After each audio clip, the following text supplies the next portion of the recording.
BJP लगातार इस बात को कहती है और इस बात पर डंका पीटती है कि हमारे राज में दंगा नहीं होता है। लेकिन बीजेपी के राज में दंगा कोई और नहीं करवा रहा, बल्कि दंगे में भाजपा के नेता और दंगे में भाजपा योगी आदित्यनाथ की पुलिस शामिल है। बताइए आप, इससे बड़ा दोगलापन और क्या होगा। एक तरफ दंगा नहीं होने को लेकर के पूरे देश में, पूरी दुनिया में भाजपा ढिंडोरा पीटती है, जिसमें नरेंद्र मोदी से लेकर के और तमाम भाजपा के नेता। लेकिन बहराइच के अंदर एक बहुत बड़ा खुलासा हुआ है। गुप्त कैमरे पर, हिडन कैमरा जो होता है, उस पर दो ऐसे शातिर बदमाश जो कि बताए जा रहे हैं कि उस दंगे के अंदर शामिल थे, उन्होंने खुद से खुलासा किया है।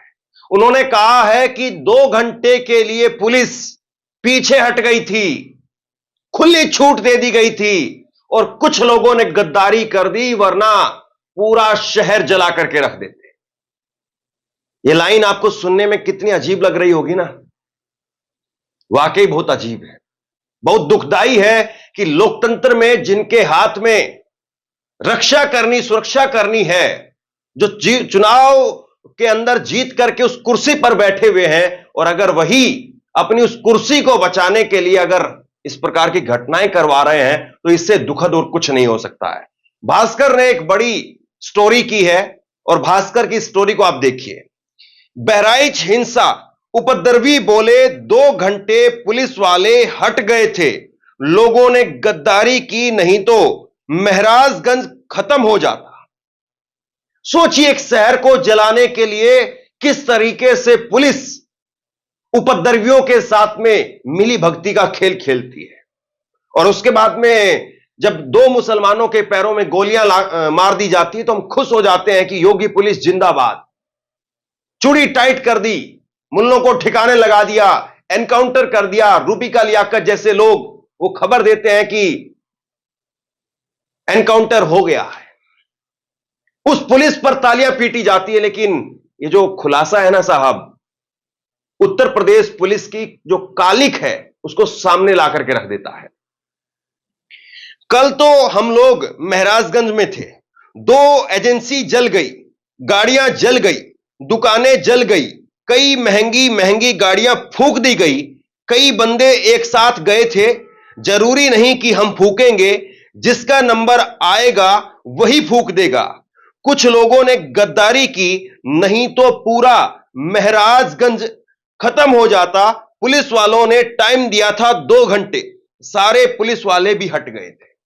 दोस्तों, भास्कर ने ये बड़ी स्टोरी की है, एक्सक्लूसिव स्टोरी की है, और भास्कर के हवाले से ही ये स्टोरी मैं आपको बता रहा हूं। 2 लड़के, 2 उपद्रवी जो है, वो भास्कर कैमरे पर, हिडन कैमरे पर, वो बताते हैं कि महंगी महंगी गाड़ियां, शोरूम, एजेंसियां सब जला दिए गए, और पुलिस वालों ने ही उनको टाइम दिया था, 2 घंटे का टाइम दिया था कि 2 घंटे का टाइम है तुम्हारे पास, जितना कर सकते हो कर लो। अब इसमें क्या हुआ? इसमें यह हुआ कि कुछ लोगों की अंतरात्मा जाग गई और इनके हिसाब से उन लोगों ने गद्दारी कर दी, नहीं तो ये पूरा शहर जला देते। आप जरा एक बार छोटा सा हिस्सा भास्कर की ये रिपोर्ट का सुनिए। लोग, जनता पूरी पागल हो गई कि अब एक बार मुसलमानों को गिरा देना है, क्या समझो। ये एजेंसी जल गई, गाड़ियां जल गई, तो दुकानें जल गई। तो कई बंदे थे, अब कोई हम जरूरी थोड़ी ना हम ही फूकेंगे, जिसका नंबर आ गया है वही फूक देगा। तो सारे पुलिस वाले हट भी गए, सारे हरदी थाने के थे जो हमारे क्षेत्र के, ये वहाँ मौजूद थे। अच्छा, मूर्ति में, ठीक। इन लोगों ने गद्दारी की वहाँ, ये सारे सस्पेंड हो गए हैं, दूसरे आए। बताइए आप इसको अब क्या कहेंगे? ये खुलेआम गुंडागर्दी नहीं तो और क्या है? क्या ये पुलिस का काम है? और क्या कोई पुलिसकर्मी इसको लेकर के नपेगा? और ये भास्कर ने इस स्टोरी के अंदर, मैंने विस्तार से इस स्टोरी को पढ़ा है पूरा, भास्कर ने बताया कि हमने 4-5 दिनों तक आसपास के जितने भी गांव हैं सब खंगाले हैं, और सबके अंदर जाकर के पता करने की कोशिश की कि आखिरकार ये दंगा कैसे हुआ। और इस बीच में भास्कर को बहुत सारे लोग मिले जिन्होंने हिडन कैमरे पर बहुत कुछ राज खोल दिए। और इसके बाद में अखिलेश यादव सामने आए। अखिलेश यादव ने क्या कहा है जरा देखिए। अखिलेश यादव ने एक लंबा चौड़ा ट्वीट किया, और अखिलेश यादव इसमें ट्वीट में लिखते हैं कि धिक्कार है ऐसी भाजपाई राजनीति और सत्ता की भाजपाई भूख पर जो सियासत के लिए देश के भाईचारे के बीच दंगा कराने की साजिश करती है। बहराइच हिंसा के मामले में हर दिन नए नए खुलासे हो रहे हैं, जिनसे भाजपा मुंह दिखाने लायक नहीं रही है। भाजपा के विधायक ही भाजपाइयों पर साजिश करने की एफआईआर करा रहे हैं। दंगाई छुपे कैमरे के सामने सच उगल रहे हैं। भाजपा के जो थोड़े बहुत समर्थक और वोटर बचे हैं, अब तो भाजपा का ये षड्यंत्रकारी और हिंसक रूप देख करके वो भी शर्मिंदा है। भाजपा ने अपने समर्थकों की भावनाओं को गुमराह करके उनका इस्तेमाल अपनी सत्ता बचाए रखने के लिए किया है। सच तो यह है कि भाजपा अपने लोगों के खिलाफ षड्यंत्र कर रही है। भाजपा भाजपाइयों से दंगा करा करके उन्हें फंसा रही है। तभी तो भाजपा का विधायक भाजपाइयों के खिलाफ रिपोर्ट लिखवा रहा है। अब तो भाजपाई भी कहने लगे हैं कि भाजपा किसी की सगी नहीं है। दरअसल कल शाम को मैंने एक बड़ा जो है वो खुलासा करते हुए एक बड़ी खबर आपके सामने रखने का काम किया था। बहराइच से भाजपा का जो विधायक है, मौजूदा विधायक, उसी ने भाजपा युवा मोर्चा के 8 नेताओं के ऊपर एफआईआर दर्ज कराई है, दंगे की एफआईआर। उन्होंने कहा है कि खुलेआम इन लोगों ने जानबूझ करके लोगों को भड़काने का काम किया और भाजपा विधायक के बेटे पर भी फायर करने का काम किया भाजपा के उन नेताओं ने। और यह कोई आपसी गुटबाजी नहीं है।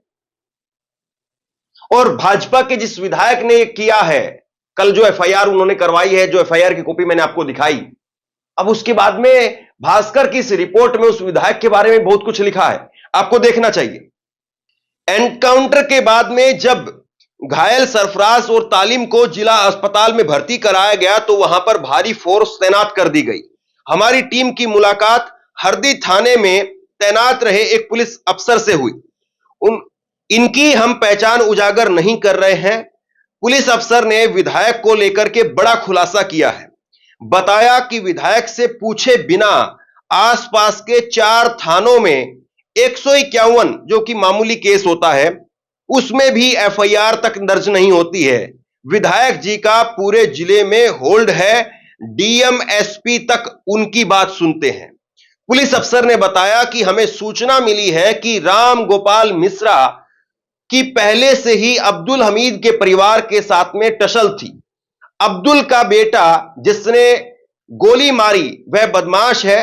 अगर दोनों में विवाद नहीं होता तो राम गोपाल सिर्फ अब्दुल के घर का ही झंडा नहीं उखाड़ता, वहां तमाम मुस्लिमों के घर हैं जिन पर झंडे लगे हैं।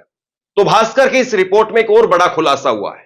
भास्कर की इस रिपोर्ट के अंदर यह कहा गया है कि राम गोपाल मिश्रा वो लड़का जिसने छत पर चढ़ करके मुस्लिम के घर की छत पर चढ़ करके झंडा उखाड़ने का काम किया, फिर उसके बाद में जो रेलिंग की वो सब गिर गई। तो उन्होंने कहा कि इन दोनों के बीच में जो गोपाल मिश्रा नाम का वो लड़का है और ये अब्दुल हमीद का जो लड़का है, इनके बीच में पहले से विवाद था और इसीलिए उसने उस दिन उस जुलूस के बहाने, उस दुर्गा मां की जो प्रतिमा है उसके विसर्जन के बहाने अब्दुल हमीद के परिवार को, उसके घर को टारगेट करने का काम किया और इसीलिए उसके घर पर चढ़ा।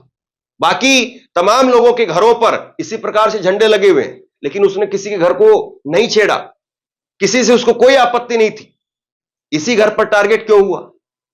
तो सोचिए कि पूरी तरह से ये जो दंगा है ये प्लांटेड है, पूरी तरह से प्लांटेड दंगा। और इसको योगी आदित्यनाथ की पुलिस क्या कर रही थी? रोकने की बजाय इसी में शामिल हो गई। दंगाइयों के साथ पुलिस खड़ी हो गई और योगी आदित्यनाथ अभी तक इस घटना पर कुछ नहीं बोल पाए हैं, इस इन्वेस्टिगेशन पर कुछ नहीं बोल पाए हैं। और हो सकता है कि भास्कर के जिस रिपोर्टर ने यह खबर की है, हो सकता है उसी पर एफआईआर करा दी जाए। सरकार को बदनाम करने की, प्रशासन को बदनाम करने की, उसी पर 2-4 एफआईआर जो है करवा दी जाएंगी, मुकदमा ठोक दिया जाएगा उस पर। पूर्व विधायक बोले, रात 12 बजे के बाद में घटना की हुई है प्लानिंग, 2-2 किलोमीटर पर लगाई आग। हम इसी क्षेत्र के पूर्व विधायक और सपा नेता के ओझा से मिले। ओझा महसी विधानसभा से बसपा के विधायक रह चुके हैं। साल 2022 में वो समाजवादी पार्टी के टिकट पर चुनाव लड़ चुके हैं। उन्होंने बताया कि लड़का उनकी अब्दुल हमीद की छत पर चढ़ झंडा फाड़ रहा था, जिसके बाद में उसकी हत्या की गई। यह केवल एक घटना थी। रात 12 बजे डेड बॉडी जिला अस्पताल में थी और भीड़ इकट्ठा हो रही थी। इस बीच जनता ने विधायक जी सुरेश्वर को खदेड़ दिया। जब उन्होंने देखा कि मेरा विरोध हो रहा है तो वह दंगाइयों के साथ खड़े हो। उसके बाद में कुछ गांवों में ऐसी घटनाओं को अंजाम दिया गया जो 2-2 किलोमीटर पर आग लगाई गई। स्पेशल इंटेलिजेंस का भी दावा जो है वो है कि अधूरी थी तैयारियां, लोकल इंटेलिजेंस जो है वो फेल हो गया। प्रशासन स्तर पर कहां चूक हुई यह समझने के लिए हम स्पेशल इंटेलिजेंस यूनिट के पास पहुंचे। यहां हमारी मुलाकात केंद्र प्रभारी से हुई। हमने इस हिंसा के बारे में छिपे हुए कैमरे पर कुछ सवाल पूछे।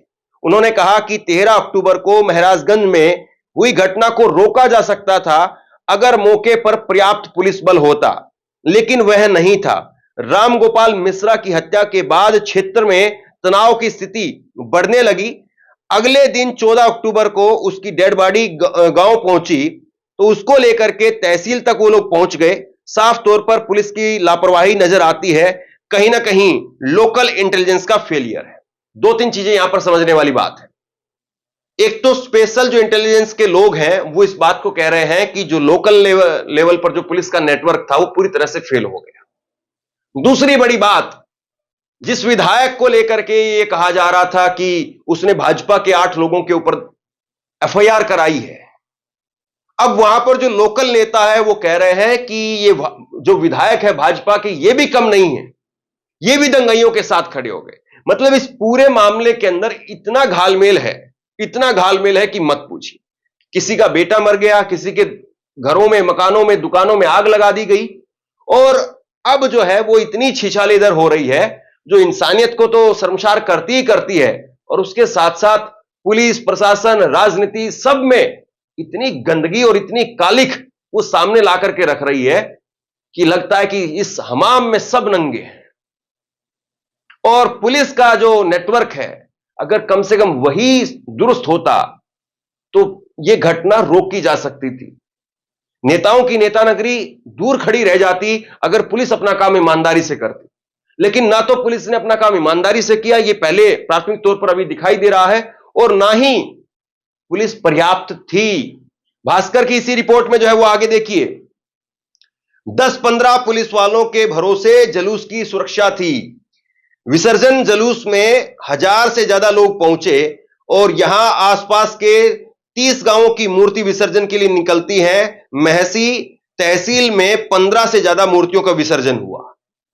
आप 10-15 पुलिस वालों के सहारे कैसे इतने बड़े जुलूस को छोड़ सकते हैं? और जबकि पता है कि वो एक ऐसा क्षेत्र है, मिश्रित क्षेत्र है, जहां पर मुस्लिम आबादी भी है, जहां पर हिंदू आबादी भी है, और पहले भी इस प्रकार की कई घटनाएं हुई हैं। आप सिर्फ 10-15 पुलिस वालों के सहारे छोड़ दिया आपने सब कुछ। यह बताता है कि पुलिस की यहां पर इस घटना को रोकने के लिए क्या जो है वो तैयारी थी। 10-15 पुलिस वाले, मतलब यह कहा जाता है कि एक छोटा सा भी प्रोग्राम होता है, जागरण भी होता है, कुछ भी होता है, तो जो एक जगह पर होता है, केवल एक मोहल्ले में फिक्स रहता है, उसके लिए भी 10-15 लोगों को लगा दिया जाता है।